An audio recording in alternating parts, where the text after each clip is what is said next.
11 sati 13 minuta, vreme je da se ovog 10. januara setimo čoveka koga je pa apsolutno nemoguće zaboraviti.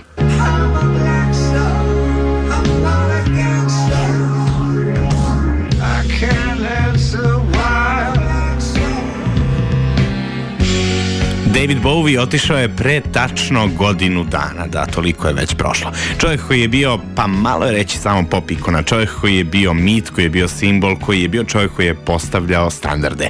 David Bowie se odrazio i na našu umetničku scenu, posebno na najveću divu domaćeg glumišta.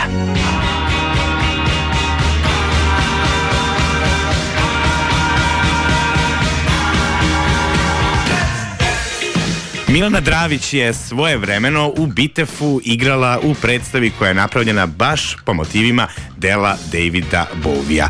Milana Dravić je poznata i po izvođenju pesme The Man Who Sold the World, čiji se pregledi na YouTube-u mere stotinama hiljada. Da, u domaćoj našoj verziji.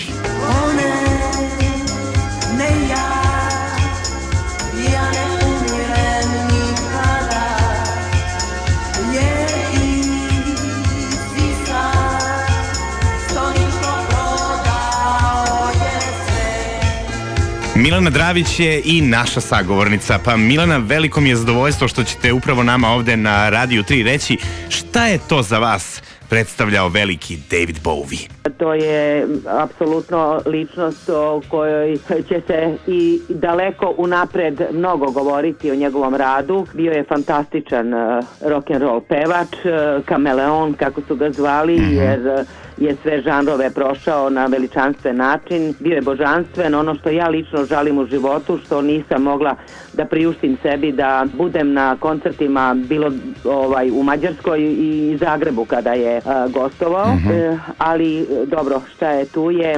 Niste jedini u krajnjoj liniji. Šta je pored Bowieve muzike ono što vi kao veliki fan možete preporučiti svim ostalim fanovima velikog i večnog Davida Bowie-a? Ja imam njegovu ovde pred sobom knjigu koju sam kupila, njegova biografija o Bowieu koju je napisao Mark Spitz i to je jedna uzbudljiva knjiga i uopšte je jedan božanstven čovek. Čuli smo malo pre kako ste pevali na srpskom jeziku The Man Who Sold the World, ipak povezani ste predstavom, a ne samo pesmom sa Bowiem. Eto, kasnije sam imala zadovoljstvo da u Bitev teatru radim Zigi Zador Zvezdana Pašina i to je bio jedan jako lep rad sa odličnim glumcima, sa Nikolom Đuričkim, sa pokojnim Čavketom, sa Anom Sofrenović, sa Zaretom, nažalost takođe koga više nema.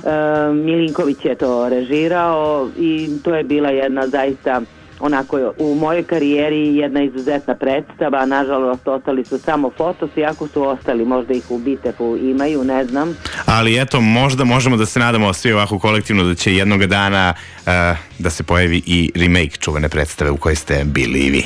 Oni mogu sa novim akterima, apsolutno mogu, ja mislim da da reditelj je tu, prema tome čini mi se da bi Bitev na taj način odao i počast Bowieu i omaž napravio i to bi bilo jako lepo. I sigurno bismo svi mi to veoma rado pogledali. Hvala veliko, Milani Dravić se odlučila da bude naša sagovornica i da se zajedno sa nama ovde na Radiju 3 priseti velikog Davida Bowie-a tačno godinu dana od njegovog odlaska.